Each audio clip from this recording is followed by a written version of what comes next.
बोलिए हर हर हर हर महादेव, हर हर महादेव शंभु। बोलिए काशी विश्वनाथ भगवान की जय। ओ भोले तेरे चरणों की धूल जो मिल जाए, भोले तेरे चरणों की धूल जो मिल जाए, वो सच कहते हैं भोले तकदीर बदल जाए, सच कहते जाए, वो भोले तेरे चरणों की धूल जो मिल जाए, वो भोले तेरे चरणों की धूल जो मिल जाए, वो सच कहते हैं भोले तकदीर बदल जाए, सच कहते हैं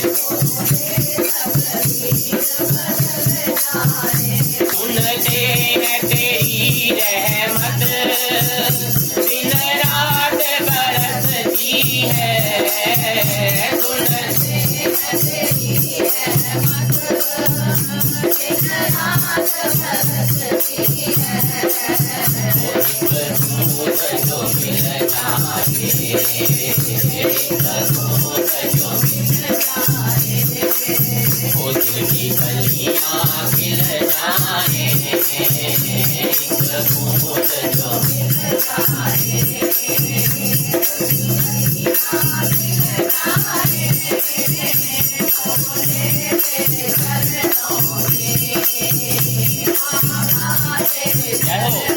सारे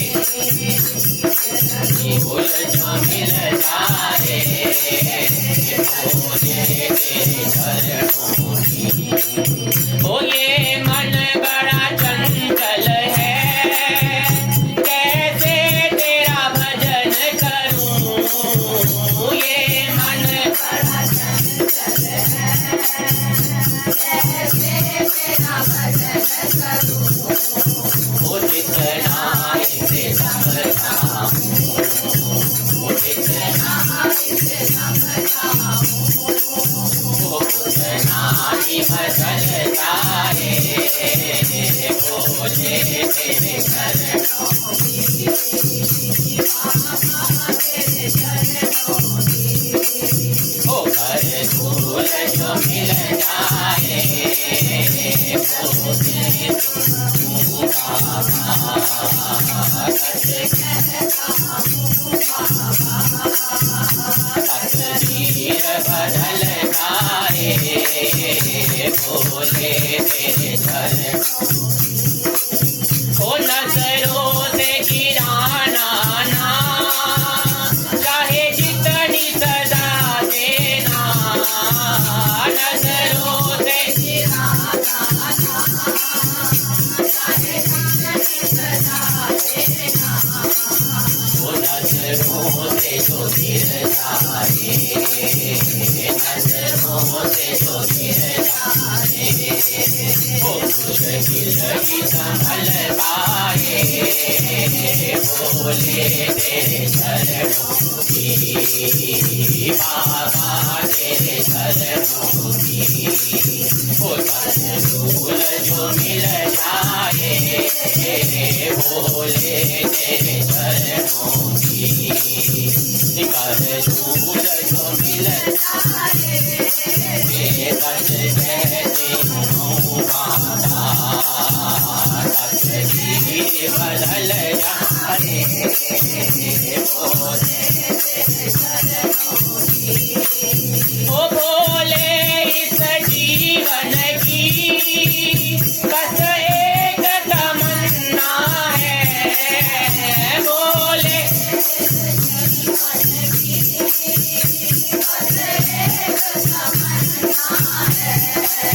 ओ भोले इस जीवन की बस एक तमन्ना है,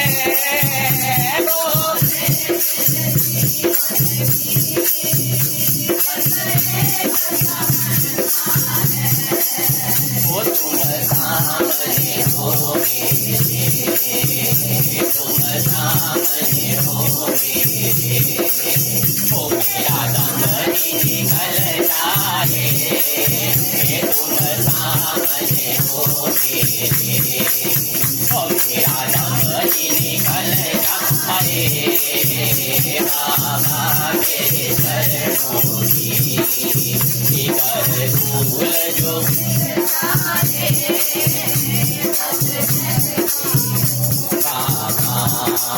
हो तकदीर बदल जाए, बोले तेरे चरणों की, बाबा तेरे चरणों की, बोले तेरे चरणों की, बाबा तेरे चरणों की। गद धूल जो मिल जाए, बोले तेरे चरणों की। बोले शंकर भगवान की जय। श्रावण मास के स्वर्ण गौरी व्रत कथा को आगे बढ़ाते हुए किस तरह भोलेनाथ ने सनत कुमार जी को इस कथा के प्रसंग के बारे में बताया, किसने कथा करी, इसका क्या महात्म है, क्या लाभ है, क्या इसमें शुभ फल प्राप्त होते हैं और किस तरह इसको करना चाहिए, उसी कथा को आगे बढ़ाते हुए भोलेनाथ कहते हैं कि जो स्वर्ण गौरी के इस उत्तम व्रत को करता है वह मेरा शंभुनाथ का तथा गौरी मैया का अत्यंत प्रिय हो जाता है और विपुल लक्ष्मी प्राप्त करता है, विपुल लक्ष्मी प्राप्त करता है तथा भूलोक में शत्रु समूह को पराजित करके शिव जी के विशुद्ध लोक में चला जाता है। बोले शंकर कहते अनंत लक्ष्मी प्राप्त होती है और यहाँ पे उसके सब शत्रुओं से पराजित हो जाते हैं और शत्रु को विजय प्राप्त करके शिव लोक को प्राप्त हो जाता है। हे सनत कुमार, अब आप तत्चित होकर इस व्रत के उद्यापन की विधि को बहुत ध्यान से सुनिए। हम लोग सब व्रत तो कर लेते हैं, आज व्रत रखा, अगले दिन भोजन कर लिया, व्रत खत्म हो गया। लेकिन ध्यान दीजिएगा कि हर व्रत का उद्यापन आवश्यक होता है। जब तक उद्यापन ना हो व्रत पूर्ण नहीं होता। सोमवार का व्रत का काम खत्म, अगले दिन भोजन किया, हो गया व्रत काम, जय जय अम्बे जय जगदम्बे, काम खत्म। सावन के 4 सोमवार रखे, व्रत खत्म हो गया, उद्यापन कोई करता नहीं। लेकिन ध्यान रखिएगा, हवन यज्ञ के बिना पूर्ण आहुति के यज्ञ खत्म नहीं होता, वैसे ही व्रत बिना उद्यापन के व्रत पूर्ण नहीं होता, वो अशुद्ध रहता है, इनकम्प्लीट रहता है, पूरा नहीं माना जाता।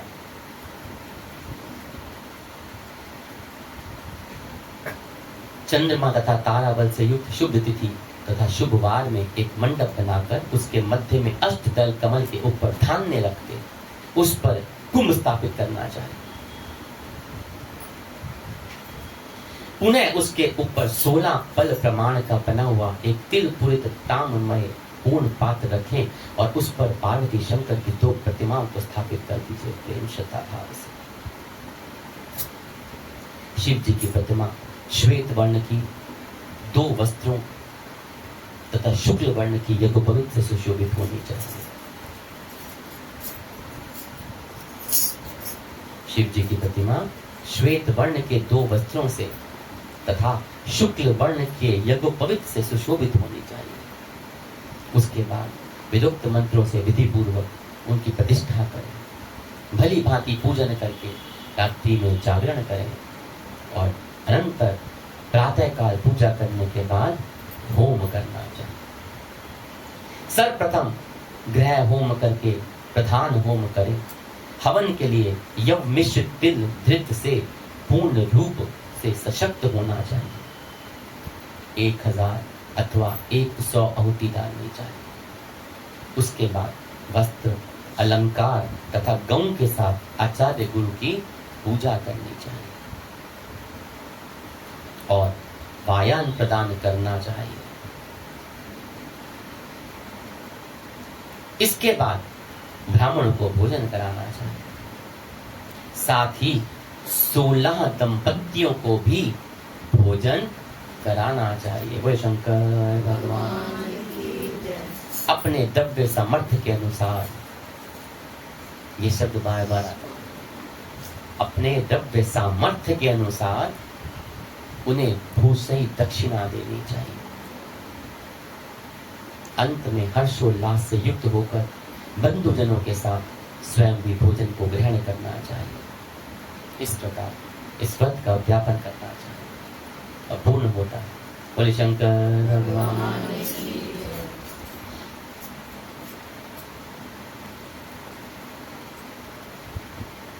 आज सावन मास की शिवरात्रि है।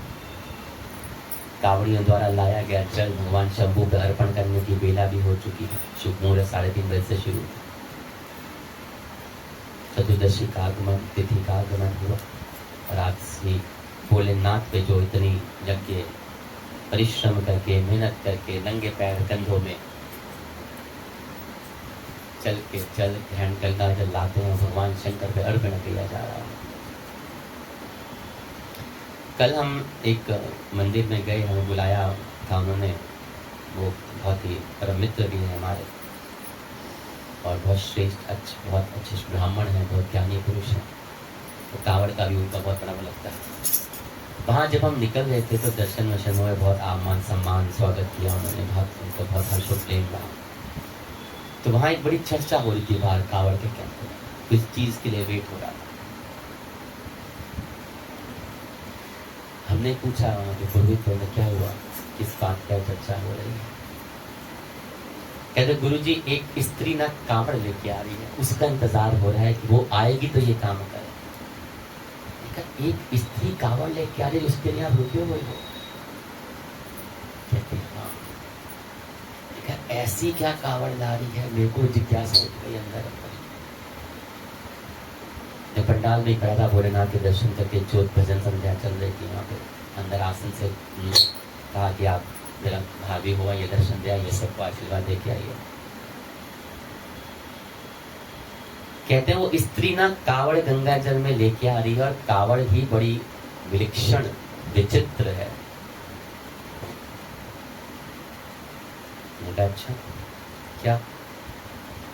कहते एक कावड़ के पलड़े में उसने अपनी सास को बिठा रखा है और दूसरे पलड़े में अपने सास के वजन का गंगा जल भर रखा है, जिसको वो कंधे पे लाद के यहाँ पे लेके आ रही है। बोलिए हर हर। कावड़ के एक पलड़े में अपनी सास को बिठा रखा है और दूसरे पलड़े में सास के वजन के बराबर का गंगा जल भर रखा है, जिसको लांग के कंधे पे करके वो हरिद्वार से यहाँ पे जल चढ़ाने आ रहे हैं। मेरे मुंह से ना एक ही शब्द निकला, मैंने कहा उस सास ने ना मोती नहीं, सुच्चे मोती हीरे दान किए होंगे, जो इस कलयुग में ऐसी बहू मिली है कि जो कर्म बेटों को करना चाहिए वो बहुएं कर रही हैं। आप ये सोचिए कि उस सास ने अपनी बहू के साथ कितना अच्छा कर्म किया होगा कि बहू ऐसा कर्म करके जा रही।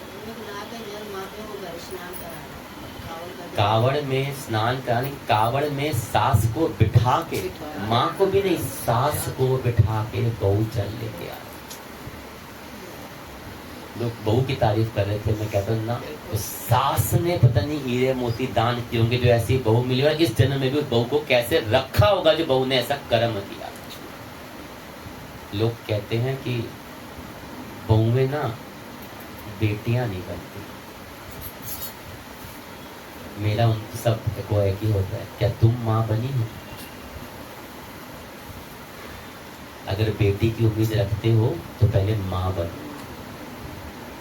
तुम अपनी बेटी के साथ अगर वैसा करोगे तो तुम्हारी बेटी भी वो करेगी।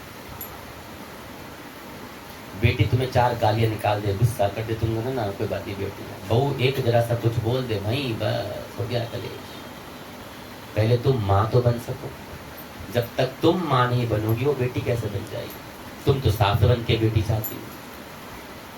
फिर दूसरा कहते हैं, हे भगवान सीता जैसी बहू मिलनी चाहिए।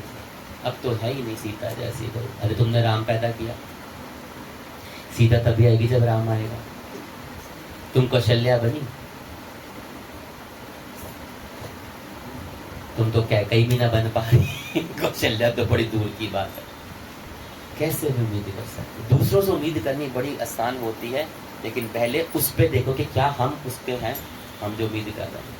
बोले शंकर। आज सावन की शिवरात्रि है, तो इस कथा के दौरान सोचा कि उसकी कथा भी आपको सुनाई जाए। कितना बड़ा महत्व है सावन की शिवरात्रि का। कहते हैं प्राचीन समय में एक चित्रभानु नाम का शिकारी होता था। परिवार का पोषण पशुओं की हत्या करके करता था, शिकारी था। उसने साहूकार के जो गांव में होते हैं थोड़ा सा कर्जा ले लिया, और कर्ज ना चुका कारण कोई पा नहीं रहा था, गरीब था बेचारा। साहूकार बड़ा क्रोधित हो गया, उसे बंदी बना लिया। अब बंदी बना लिया, संयोगवश उस दिन शिवरात्रि थी।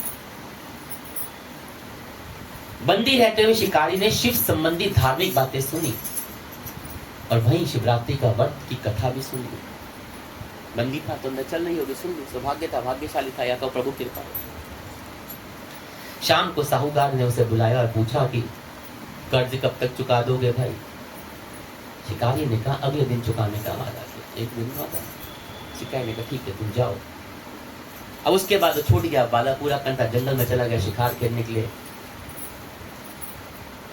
दिन भर बंदी गृह में रहने के कारण भूख प्यास भी लग रही थी, कुछ खाया पिया नहीं था। जंगल में इधर उधर भटकता रहा। एक जलाशय मिला, छोटा तालाब सरोवर कुछ भी हो। अब वही उसने सोचा कि यहाँ जलाशय है, काम करता हूँ। जलाशय के पास एक पेड़ भी था, इस पेड़ पे चढ़ जाता हूँ। जल है तो कोई जानवर तो आएगा ही पीने के लिए। अब नहीं आएगा, रात को आएगा, जब भी आएगा मैं मारूंगा, मेरा काम हो जाएगा।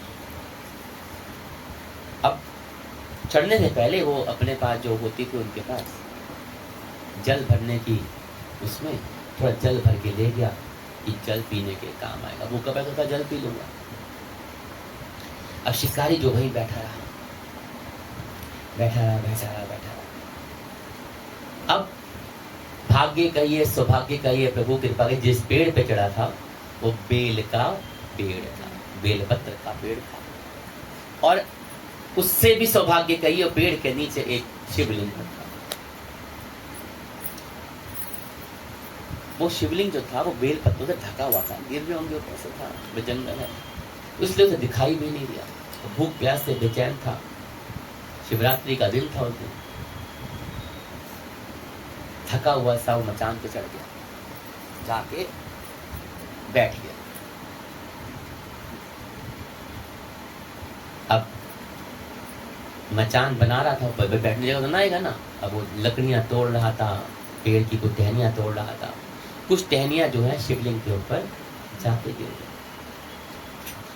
अब शिवलिंग, शिवरात्रि का दिन, तथा दिन भूखा पैसा था, संध्या तो वही चली थी। अब संयोग वो से व्रत भी मान लिया जाता है। वहां बोला तो बोले हैं कि अनजाने में भी किया गया शुभ कृत को कृत्य मान लेते हैं।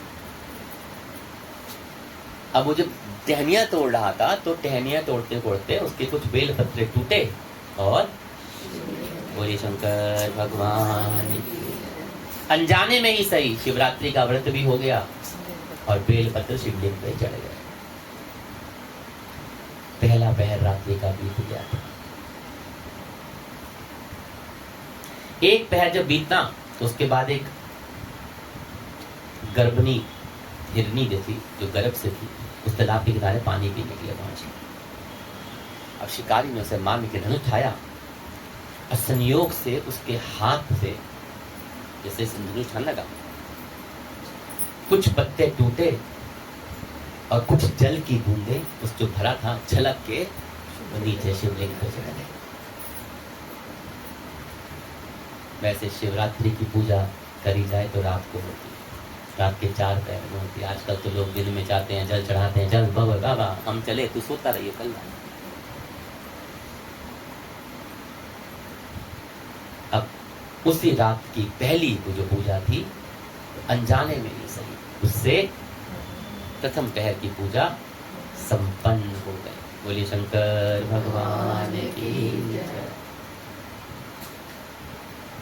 अब हिरनी ने ना उसको देखा,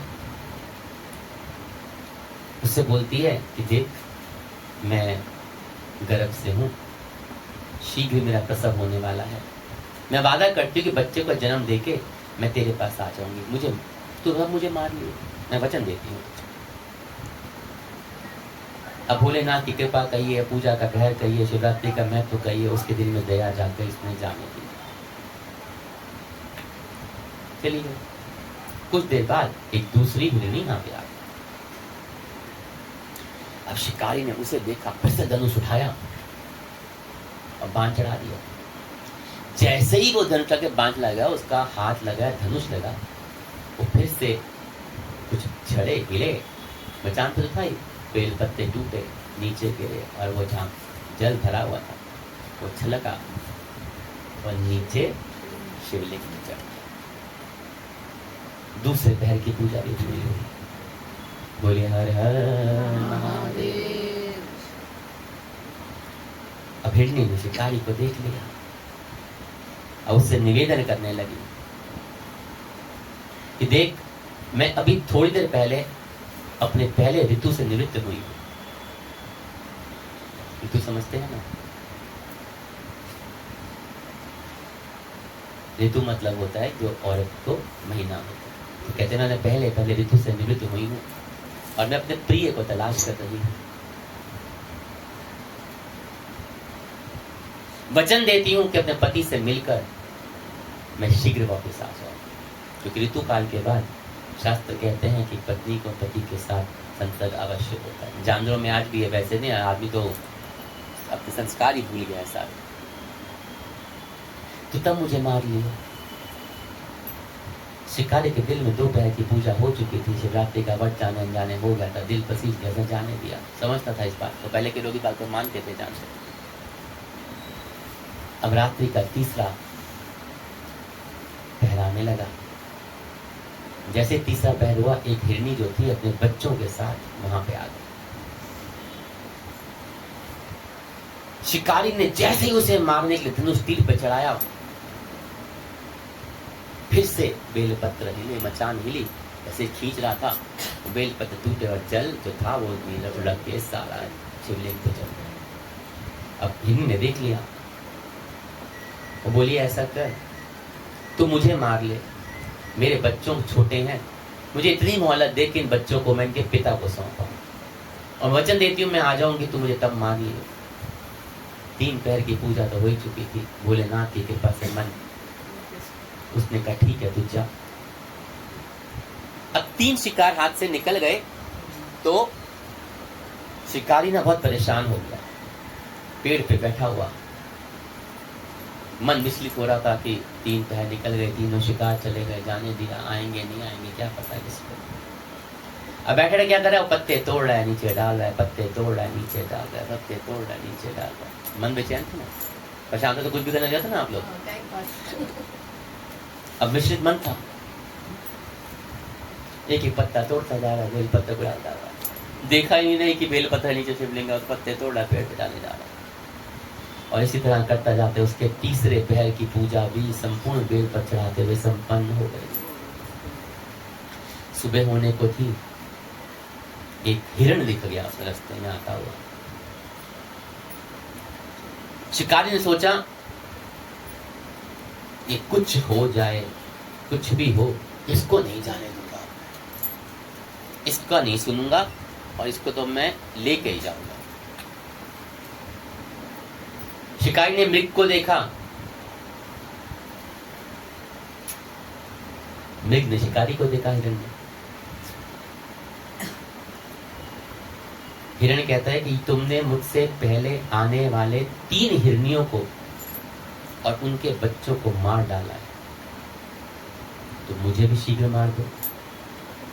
हिरण क्या बोलता है कि तुमने आने वाले 3 हिरनियों को और उनके बच्चों को मार डाला, मुझे मार दे, क्योंकि मैं उन 3 का पति हूं। यदि तूने मुझे जाने दिया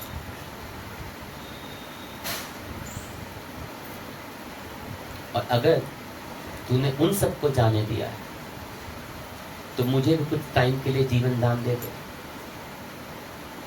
मैं वादा करता हूं, वचन देता हूं कि उन 3 को मिलकर आश्वासन करके मैं तेरे पास वापस आ जाऊंगा।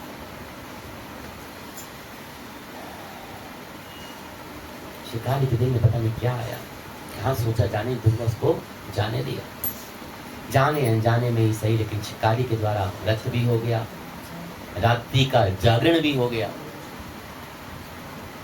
और शिवलिंग पर बेल पत्र और जल चढ़ने से उसका जो हिंसक मन था ना, जो क्रूर मन था, वो निर्मल हो गया, स्वच्छ हो गया, पवित्र हो गया। अगर आप ध्यान दें, आज 12 दिन की 13 दिन की को 12-13 दिन की कथा हो गई। 12 हर कथा में जितनी भी उन्होंने व्रत बताए, एक बात बड़ी कॉमन बताई सब कथाओं में, और शिवरात्रि कथा में भी वो बात है। ध्यान है किसी? अगर आप कथा बड़े ध्यान से सुनो, हर व्रत की कथा में तिथि हो, वार हो, सावन महीने के व्रत हो, अब तिथियों पे व्रत चल रहे हैं, वारों के हो गए, उद्यापन तो है और कुछ और ना ये तो कोई कॉमन सी बातें बोल रहे हो आप।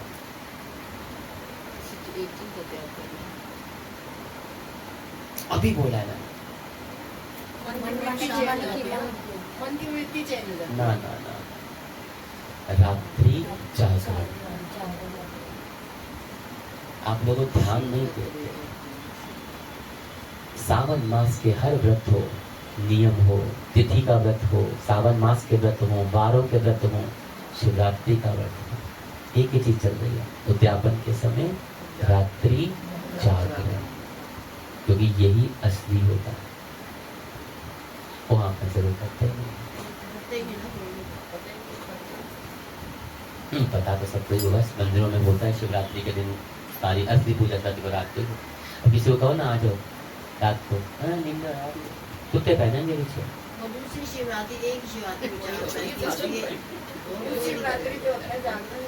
महाशिवरात्रि पे तो होता है, लेकिन सावन के व्रत उपवासों में भी होता है। चलिए शंकर भगवान कहते रात्रि जागरण सबसे, कि आपने जब त्यागना है वही तो असली है, और रात का पहर तो वैसे ही बड़ा। देखो शिवरात्रि के व्रत का मन आना गया, इस सावन शिवरात्रि के जिसने व्रत किया वो कब हुआ? वो रात को जब पेड़ पर मचान, दिन में तो जेल में बैठा था वो भूखा पैसा, अनजाने में व्रत हो गया, लेकिन रात के तीनों पहर की पूजा उसने अनजाने में कर ली तो इसमें हो गया। और रात्रि जागरण मतलब भूख के जग के इकट्ठे होकर भजन करना, सत्संग करना, उनके नाम महिमा गाना, कथाएं करनी, चुगली बुगली बह के नहीं, गप्पे शप्पे मारनी होती, खाए पिएगा तो वो नहीं होता। कहते उसका करने मन जो था, जो हिंसक था, क्रूर था, निर्दयी था, वो निर्मल हो चुका था, पवित्र हो गया था। थोड़ी देर के बाद वो हिरण जो था अपनी तीनों हिरनियों के साथ शिकारी के बच्चों के साथ शिकारी के सामने आ गया। क्यों? जानवर थे, वचन दिया, और इंसान होता तो कभी ना आता। लोग तो इंसान तो भगवान को देख के भूल जाते हैं बेचारे। हे माता रानी मेरे काम पूरे कर दियो, मैं ये करूंगी, मैं वो करूंगी, काम पूरा। अच्छा भूल गई क्या बोला था, क्या करना था, मन्नत याद नहीं आ रही हमें अपनी, कुछ भी चढ़ा देते हैं, मन्नत पूरी हो जाएगी। अच्छा वहां नहीं तो वहां चढ़ा दे, हो जाएगा काम, हमें ध्यान ही नहीं आ रहा। मन्नत के वक्त पे मैं तेरे को सोने का ये चढ़ा दूंगी, मैं चांदी का ये चढ़ा दूंगी, मैं ये पूरी हो जाए, समझ नहीं, हाथ ही नहीं बन रहा। ये इंसान हो गया। कहते हैं वो तीनों पत्नियों को लेके उनके सामने उपस्थित हो गया। जंगली पशु में ऐसी सत्यता है, ऐसा भावना है जंगली पशु में, ऐसा सामूहिक प्रेम देखकर, भावना देखकर, उनकी सत्यता को देखकर, उनके वचनबद्धता को देखकर शिकारी को अपने आप पर गिलानी महसूस होने लगी। उसकी आंखों से आंसू निकल पड़े और उसने तीनों मृगों को, उसके पति को, धरनियों को, तीनों को छोड़ दिया और जीवन भर हिंसा ना करने का निर्णय ले लिया कि आज के बाद मैं किसी को मार के जीवन निर्वाह नहीं करूंगा। शिकारी की ऐसी भावना, ऐसा देखकर, उसके हृदय को देखकर, पवित्रता देखकर भगवान शंकर प्रसन्न हुए और वहीं पर उनको दर्शन दे दिए और सुख समृद्धि का वरदान दिया भोलेनाथ ने। साथ ही उसे गुहा नाम प्रदान किया। कहते हैं कि यह वही गुहा था जो अगले जन्म में भगवान श्री राम से उसकी मित्रता हुई थी और उसका जीवन सफल हो गया था। बोले हर हर महादेव। ओम नमः पार्वती पते हर हर महादेव। नमः पार्वती पति हर हर महादेव।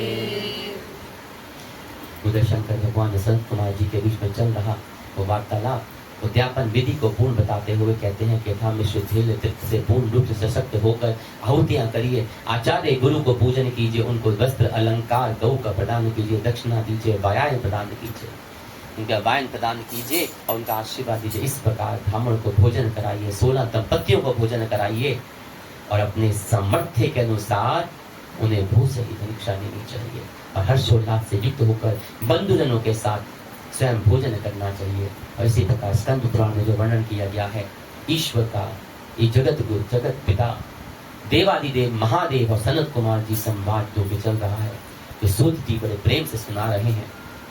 श्रावण मास के महात्म में तृतीय तिथि का स्वर्ण गौरी व्रत नामक ये जो व्रत है इसका 12वां अध्याय संपूर्ण होता है। बोले हर हर महादेव शंभू। वो जटाधारी बन के त्रिपुरारी बन के चले आना, बोले भी चले आना। वो जटाधारी बन के त्रिपुरारी बन के चले आना, बोले भी चले आना। वो जटाधारी बन के त्रिपुरारी बन के चले आना, बोले भी चले आना। वो तुम जोगी रूप में आना, तुम जोगी रूप में आना। वो नंदी हाथ लेके डमरू हाथ लेके चले आना, बोले भी चले आना। वो नंदी हाथ लेके चले आना, बोले भी चले आना। वो जटाधारी बन के त्रिपुरारी बन के चले आना, बोले भी चले आना। वो तुम औघड़ रूप में आना, तुम वो भूत साथ लेके प्रेत हाथ लेके, भूत साथ लेके मुंडी हाथ लेके चले आना, हो जटाधारी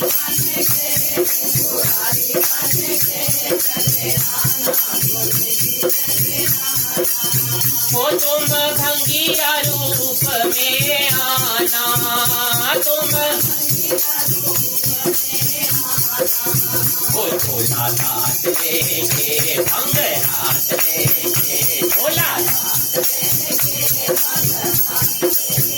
चले आना, बोले चले आना। ओ जटाधारी बन के त्रिपुरारी बन के चले आना, बोले चले आना।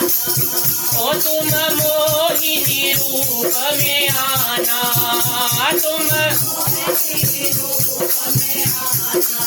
वो गंगा घाट लेके गंगा मात लेके, गंगा घाट लेके गंगा घाट लेके चले आना, बोले भी चले आना। ओ चले आना, ओ जटाधारी बन के त्रिपुरारी बन के चले आना, बोले भी चले आना। ओ तुम भोले रूप में आना, तुम भोले रूप में आना। ओ गौरा घाट लेके त्रिशूल हाथ लेके गौरा हाथ लेके त्रिशूल हाथ लेके चले आना भोले जी चले आना।